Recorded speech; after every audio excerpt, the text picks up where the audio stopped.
Good evening. Welcome to Oconee County Board of Commissioners meeting. Today is Tuesday, June the 4th, 2024. After a moment of silence, we're going to ask you to do Mark Saxon lead us in the pledge. Please stand.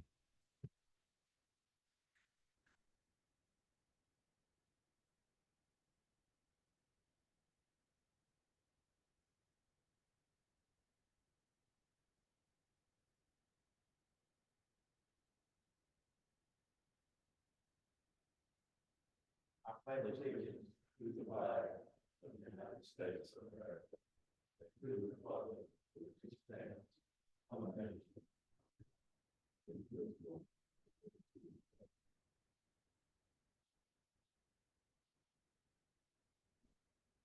First item of business will be to approve the agenda. I'll make a motion to approve the agenda as submitted. Second. A motion second, all in favor? Aye. Thank you. Motion carries.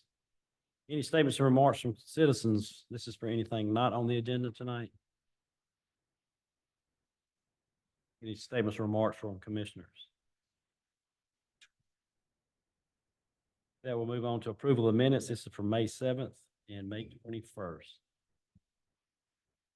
Make a motion we approve May 7th and May 21st regular meeting minutes as submitted. Second.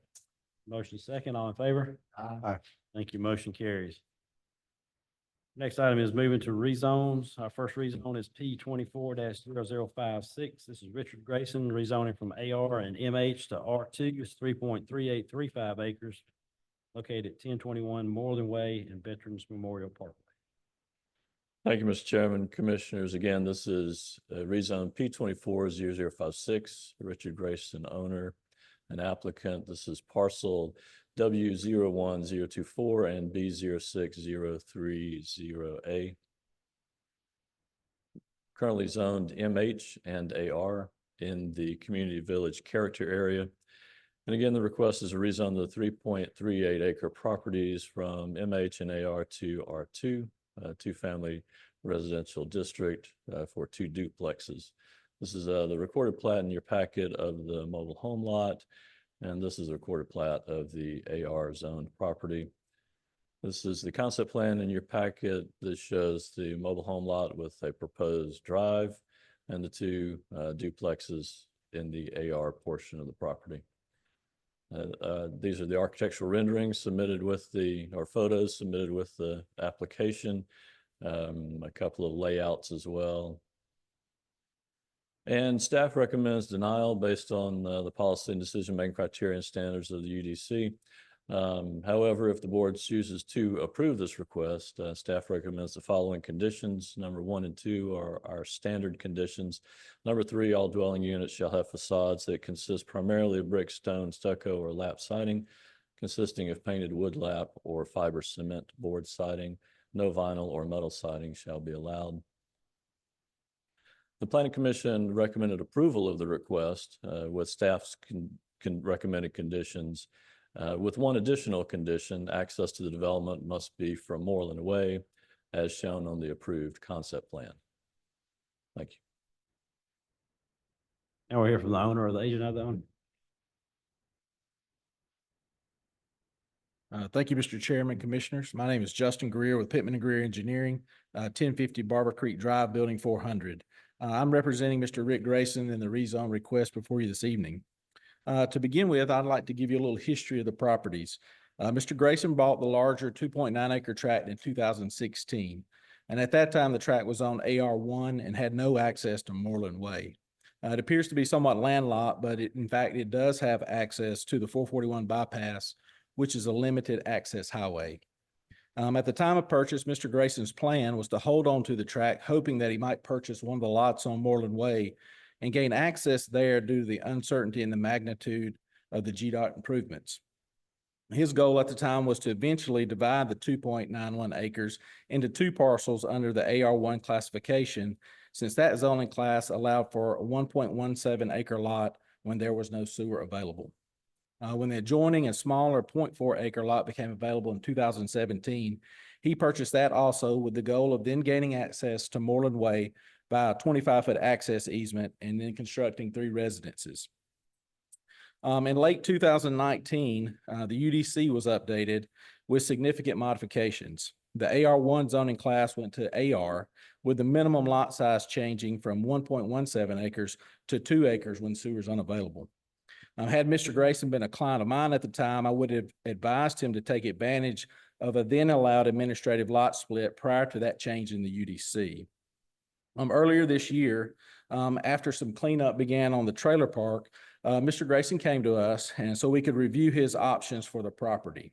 And as we reviewed the existing conditions and code parameters, my first inclination was to exhaust getting additional property to make the lot split feasible.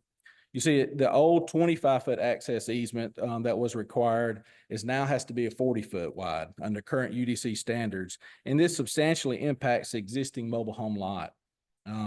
Also, if we were to try for an R1 zoning, the 2.91 acre tract could not support a split since the minimum lot size is 1.5 acres. He would be 0.9 acres short, basically 3,900 square feet.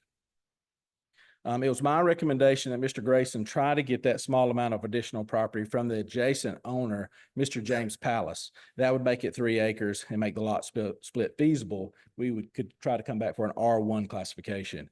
Mr. Palace's piece is located in the city of Watkinsville and is designated as Parks, Recreation, and Conservation. Mr. Grayson did talk with Mr. Palace, but he was unwilling to sell. As we reviewed and discussed other options, none seemed truly viable to meet his original development goals. And during our discussions, I realized I had never visited that part of our community. I have a couple of photographs from my visit. So this is as you come in on Moreland Drive, and then as you go down Moreland Heights Road.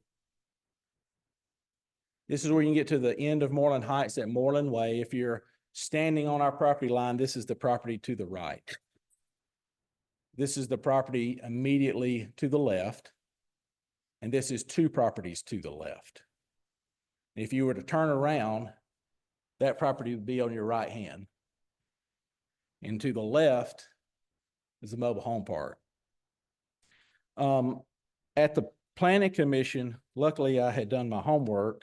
I had some questions. Mr. Elder asked a few questions about the breakdown of lots in that area. So thinking about kind of that little small Moreland Heights subdivision, there are roughly 33 lots in there. Of those, 5 of those lots are mobile home rentals. What it appears to me. So that's either, it looks like a rental company owns them, or it's an owner owns multiple lots. So to be honest, it may not be a rental, it may be a family member.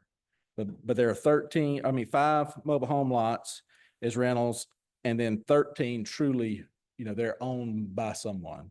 And it appears that of those 33 lots, there are 21 mobile homes kind of in that area. Let's see. The other thing, if you'll notice, I'll go back, adjacent to the property are stick-built residences. And that's important. These are the ones adjacent. So if we were to stay as mobile home, he couldn't, if you look at this is a matrix. What I have highlighted is mobile home, single family, detached, stick-built, or modular homes. He couldn't even build today under the mobile home to match the adjoining properties. It has to be a mobile home. And he really does not want to put another mobile home out there. He'd rather build a stick-built building. To conclude, I would want to address 2 items in the staff report that I personally don't agree with. First, I'd like to address item A, whether the zoning proposal will permit a use that is suitable in view of existing uses, development, and zoning of nearby property. Staff response states the proposed R2 zoning is not consistent with the adjacent with the adjacent uses that are single-family residences. There is no adjacent R2 zoning or any R2 zoning in the vicinity. Analysis indicates that the proposed R2 zoning is not suitable in view of the single-family development in the area. Can we go back, pull up that picture, please?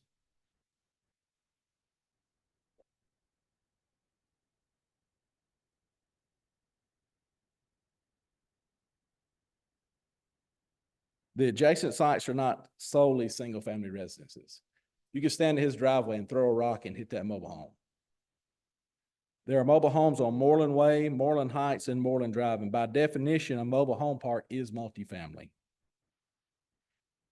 As mentioned, in the Moreland Heights community, it appears that there are at least 50% of the single-family residences that are currently owned by rental companies or owners with addresses outside the community. Second, I would like to address item G, conformity with or divergence from the future land map, future development map, or the goals and objectives of the Oconee County Comprehensive Plan. Staff's response states that the subject property lies within the Community Village Center character area and is shown on the character area map 2023 Oconee County Comprehensive Plan update. The comprehensive plan describes this character area as containing a large grocery or drugstore, a small office complex such as office condos, financial institutions, full-service restaurants, medical, dental clinics, gas stations, community gathering spaces, and institutional uses such as libraries or community centers. A community village concept should create a small community where it is possible to live, work, and play through a variety of housing options. Small businesses, offices, retail shops, services, well-placed parks, plazas, and open spaces. I'm gonna read that again. Should create a small community where it is possible to live, work, and play through a variety of housing options.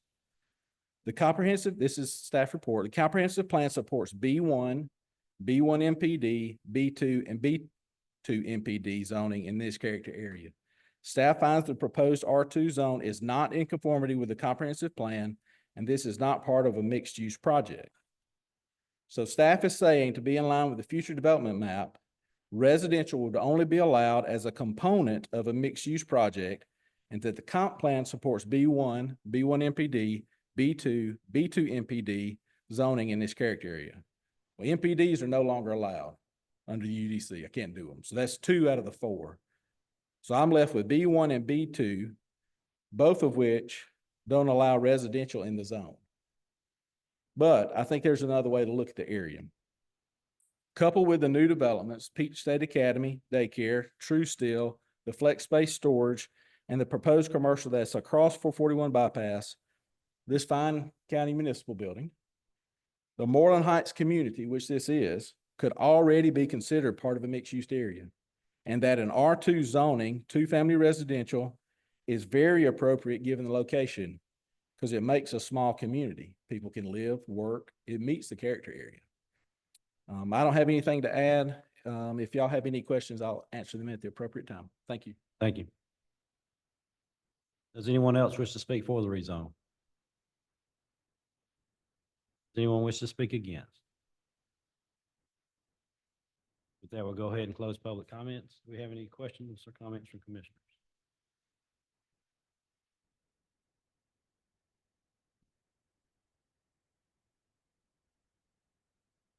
Entertain a motion.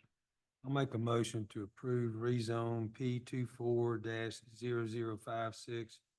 Richard Grayson rezoning from AR and MH to R2, 3.3835 acres, 1021 Moreland Way in Veterans Memorial Park, vacant, and with the, I think, 4 conditions. Second. Okay, we have a motion and second to approve rezone request P 24-0056 with 4 conditions. Any discussion? All in favor? Aye. Thank you. Motion carries. Next time is variance request P 24-0054. Mary Christine Pippin, this is reduced required roof pitch on 3.11 acres located at 3291 Collin Ferry Road. Thank you, Mr. Chairman, Commissioners. Again, this is variance P 24-0054. Mary Christine Pippin is the applicant owner. This is located at parcel B 09004H off of Collin Ferry Road. It's currently zoned AG in the agricultural preservation character area. And the request is for the property owner a variance from UDC section 32906B6, which requires all manufactured homes to have a pitch roof of 412. This is the recorded plat in your application packet. This is the concept plan showing the approximate location of the mobile home, slightly larger version.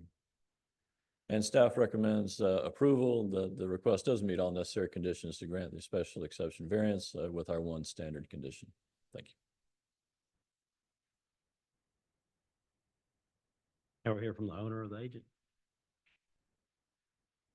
Hey, good afternoon. My name is Jessica Mobley. This is my mother, Christine Pippin. And we have applied for our roof pitch variance. It's pretty self-explanatory. We have also purchased additional eaves to put on the home, to make it look more like Oconee County wants. I understand, that there are rules to abide by. I just really ask that you consider approving this. This is going to be my home, my daughter's home. I have a 9-year-old little girl. We've been in Oconee County for 20 years. We want to move into our home. We've been in a rental for 6 months longer than we had planned on. And so we are kind of scraping pennies at this point. If there's any questions, I'd love to answer them, but that's what I have for y'all this evening. Thank you.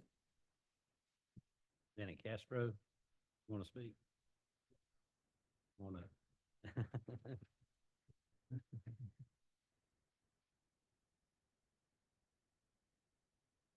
Hi, my name is Janet Castro, and I will be Jessica's neighbor along with Miss Mary as well. And I approve for them to have their home there. And well, everybody wants their home, you know, for their family, and I approve. Thank you. Thank you. Anyone else wish to speak for the variance request?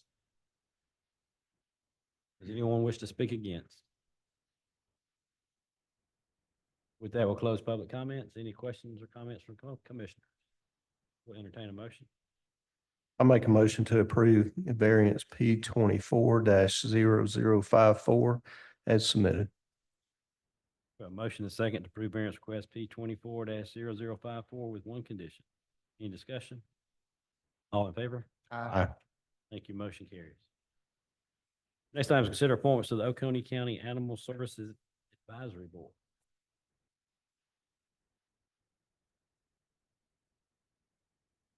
I make a motion, we approve 3 appointments to the Animal Services Board beginning 7/1/24 and expiring 6/30/26. Recommending Teresa Ruffin, Fran Leathers, and Nancy Ballman. We have a motion and a second. Any discussion? All in favor? Aye. Thank you. Motion carries. Next item is consider appointments to Keep Oconee County Beautiful Commission. I'll make a motion to name Patricia Whining. And We're doing, oh.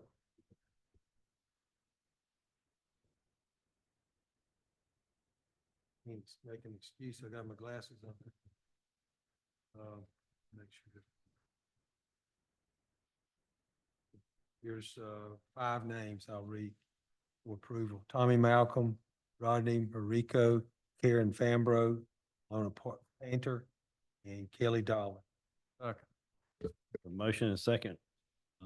Any discussion? All in favor? Aye. Thank you. Motion carries. Next item is consider appointments to the Family and Children's Services Board. Come back and do it right. I'll name Patricia Whining. Second. We have a motion and a second. Any discussion? All in favor? Aye. Thank you. Motion carries. Next item is consider appointments to the Tourism and Visitors Bureau.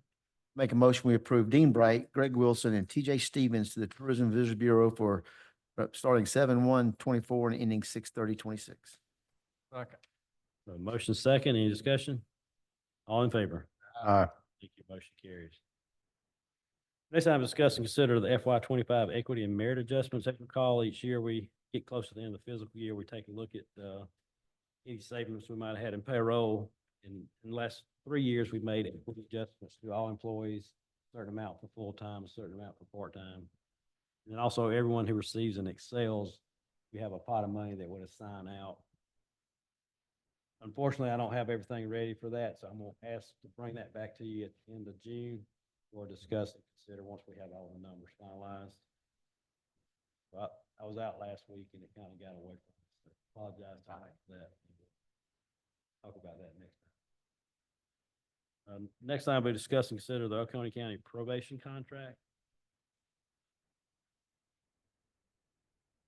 Well, have been a couple changes since the last version. I sent that most recent version out to everyone. So in total, since the original document was created, following changes have been made. In section F, we've added wording related to case count reporting provided by the contractor.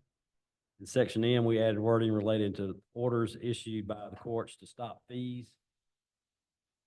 And then in section W, we've added wording related to information provided to the intensive probation clients. And then section X, we added wording requiring probationers to pay drug testing fees directly to the ACC government's drug lab when their services are utilized. And all those requests were made by the Superior Court group. And in talking with CRSA, it all worked. There was no issues with applying those. There were some other concerns raised by Superior Court. One had to do with our intensive probation, which we're adding as a new feature. And that part of that, the sheriff's office has agreed to go out and do 12 home or site visits for probationers to help them meet the requirements of the intensive probation. There were questions about compliance with the misdemeanor probation oversight unit and how that would be affected with compliance there. CRSA has had contact with that group. We feel comfortable with moving forward with that. And ultimately, it's stated in the contract that compliance with MPOU is the direct responsibility of CRSA. So if something comes back and changes, then it's the CRSA's responsibility to get compliance with that. So we feel very confident we can continue on with that portion of it, which was the judicial branch was very receptive to having that program because it met one of their concerns. The next was Superior Court had a question about the fee schedule for probationers related to drug testing. So when probationer comes in and has to do a drug test, they have to pay a fee, and that's in the schedule. There were questions about that amount. However, the amount that's being charged under the proposed contract is the same amount that was charged under the previous contract that was negotiated by the Superior Court.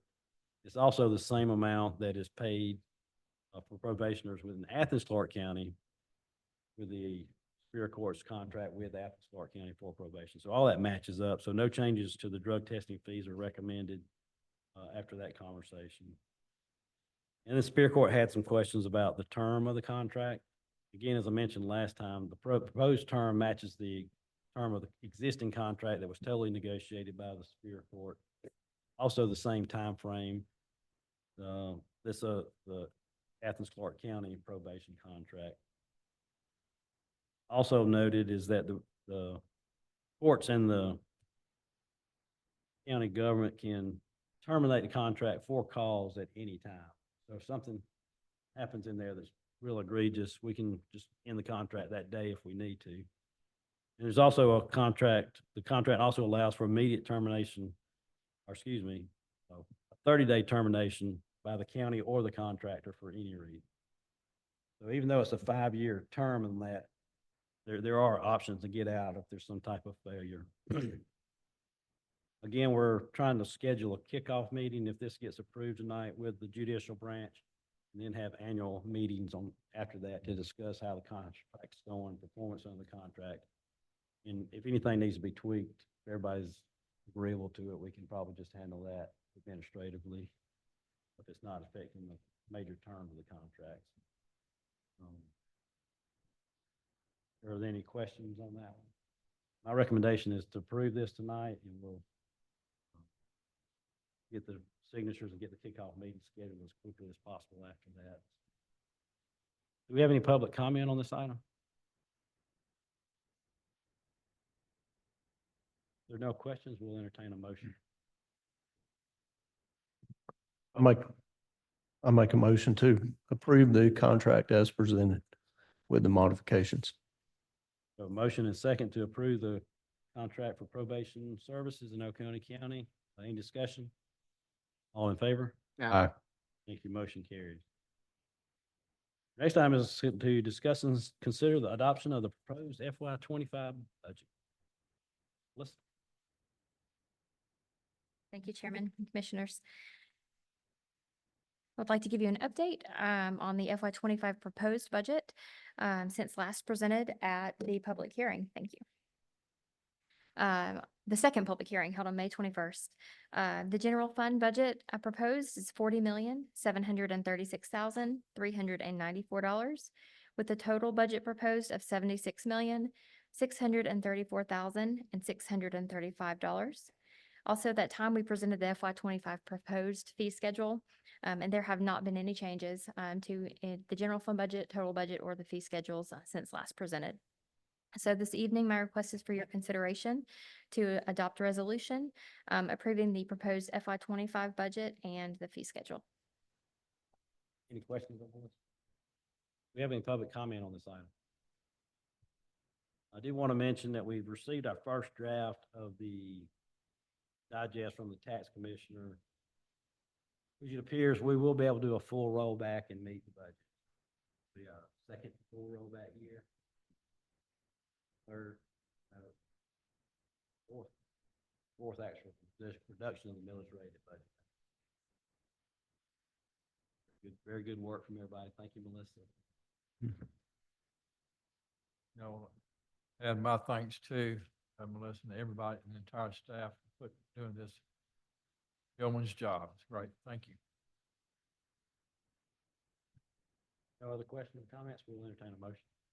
I'll make a motion to approve the proposed FY '25 budget. Second. We have a motion and a second. Any discussion? All in favor? Aye. Thank you. Motion carries. And we'll get to hear our third quarter financial update. Listen. Thank you. Our financial update for the third quarter was going to report on FY '24 through March 31st. So I'll give you an overview of the general fund, capital, sales taxes, and water resources, revenues, and expenditures through March 31st. Starting with the general fund revenues, we are reporting 91.05% collected. And we will look at those revenues a little bit closer by identifying those by their sources. Tax collections are at 83%. Our property tax collections largely occur through the second quarter. So in the third quarter, we're continuing to see the local option sales taxes collected, which are monthly. We also saw our financial institution taxes collected in that month as well. And then also motor vehicle and taxes that continue to collect for the remaining of the year. Pointing out intergovernmental services, the year-to-date numbers now include LRA funds that were received from the state for additional paving in the amount of $919,000 in the third quarter. In miscellaneous revenues in our year-to-date numbers, we received a $53,000 return on investment for our workers' comp investment pool. In other financing sources, we have here the sale of assets. So that number includes our sale from buildings in prior quarters. And investment income through March 31st, significantly over budget. We budgeted conservatively, but still continue to see interest revenues collected at higher rates than budgeted. Okay, and third quarter general fund expenditures at 66.3% spent. In the third quarter, some of our largest expenditures included our workers' comp insurance, our FY '24 paving contract, vehicles, and the Union Church Road traffic signalization project was completed. Looking by department, I kind of use 75% as a point to look at if we were to spend evenly across the year. So anything with a variance, I'll try to just cover for you. In administration, at 56%, we have professional services budgeted here that were not spent through the third quarter. In juvenile, we have seen both revenues and court costs at lower than anticipated for the year. District attorney at 16% includes an allocation from the general fund to the victim services grant revenues. That occurs when needed, generally in the fourth quarter, so not as of March 31st. The remaining departments listed here. Elections at 61% did have an election in the third quarter, but we'll also have an election coming up in the fourth quarter. Public Works at 42%. Of note in the year-to-date column, we did have spending for paving in the general fund. We spent the LMIG grant that was received in $742,000. And also a payment on our broadband project of $688,000. What's budgeted and has not been spent is a culvert replacement project that is still in design and through third quarter had not been bid out for contract, as well as support to our sanitation enterprise fund that will occur in the fourth quarter as part of our annual year-end closeout process. Operations at 64% does include a budget of $250,000 for any ancillary costs to complete the administrative building. That has only been used up to 26%, so there are still funds remaining there. What we did see spent on our vehicle budget of $205,000 is also out of the operations line item. Public safety at 43%. We have budgeted here fire department furniture, fixtures, and equipment, and some building repairs and maintenance that I've seen occurring in the fourth quarter. So that percentage is a little bit lower than 75%. Animal services also included in this category. We did a mid-year budget amendment for their professional services and supplies.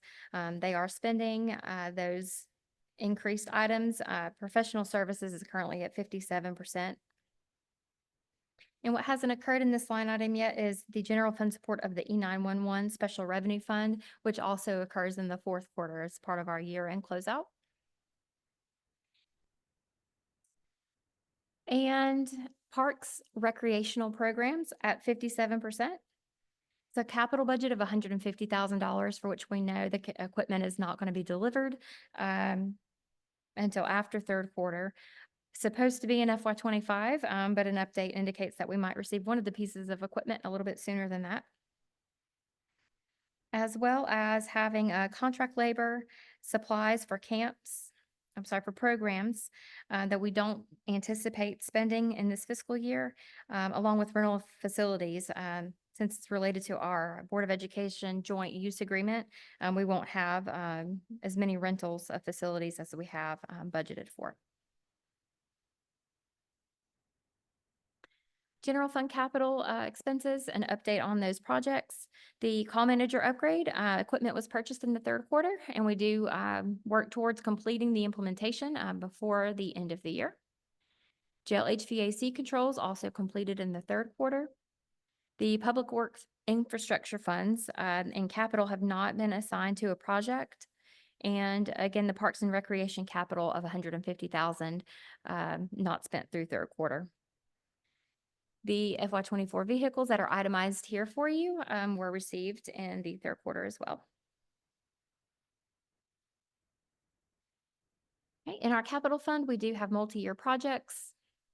This is presented each quarter, so I'll kind of go over the changes that are displayed in this current quarter's slide.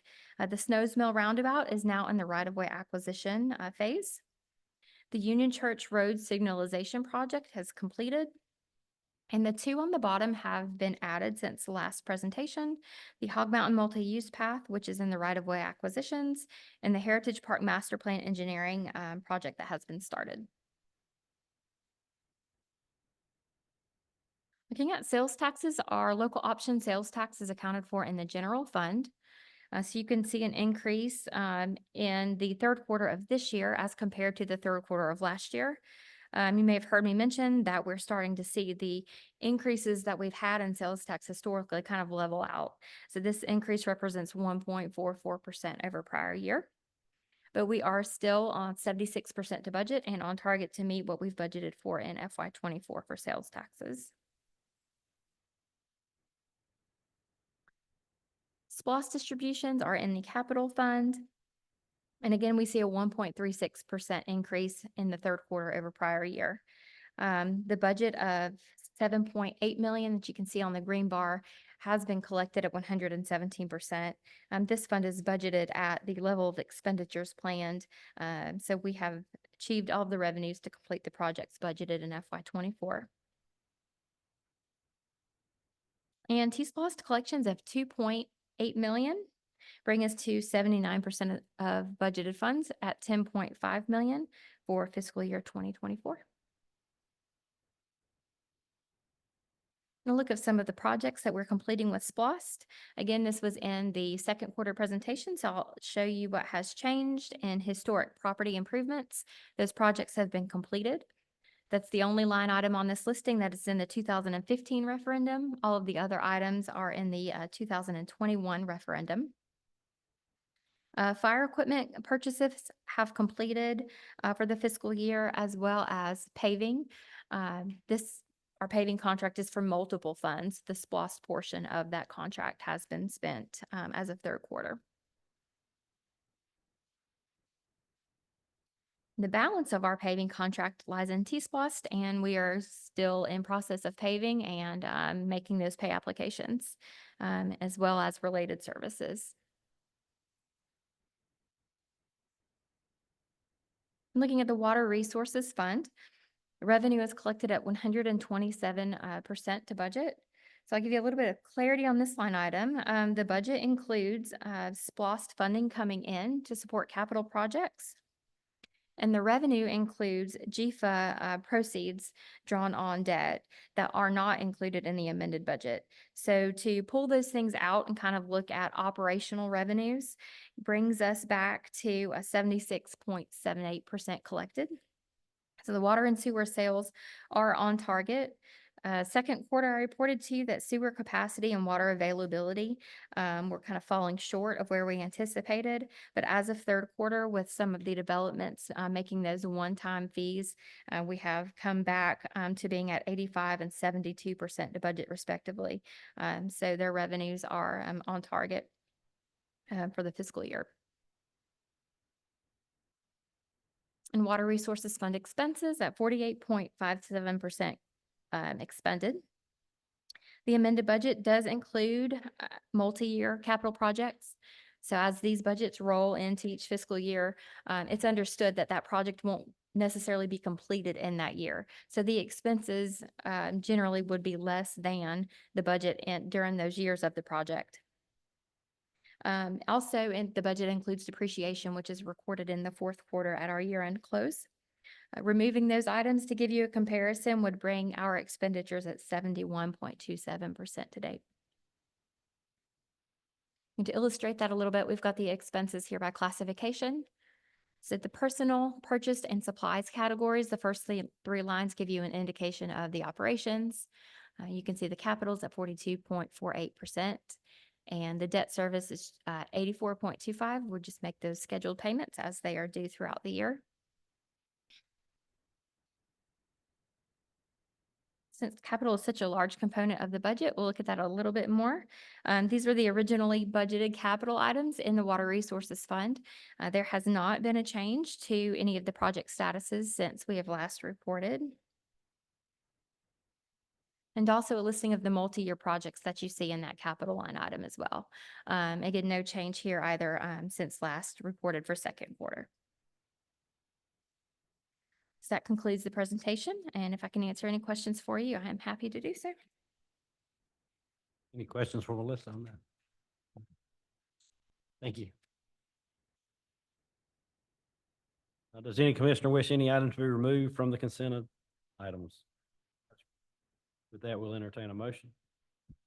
Make a motion, we approve the consent items as submitted. Second. We have a motion second. Any discussion? All in favor? Aye. Thank you. Motion carries. Okay. Go ahead. Can I ask a question? Yes. Now that we're at that, before you call on Mr. Saxon. Okay. With the successful passage of all 10 questions of the homestead exemption, I would appreciate maybe a benefit of at a future meeting, a conversation about the undertaking to have all these implemented. Because I know that we're dependent on the tax commissioner, Jennifer Riddle, to do that. But I think it's incumbent upon us to make sure that we understand what steps are being taken to make sure, especially that part where the people's age is automatic. I'm curious as to how that will happen, especially if we don't have their age by chance. Very good. We're meeting with, Jennifer later this week, kind of go through, the process. I do know she was already working on ages, already, because even when we started talking about it, she had to put that data in. So we'll find out where she is on that project process and talk through how some of these changes will be implemented. We'll have that meeting later this week. Mike can even do it at our next meeting. All right, great, thank you. Any other questions or comments? Mr. Saxon, Motion adjourned. Second. we are adjourned.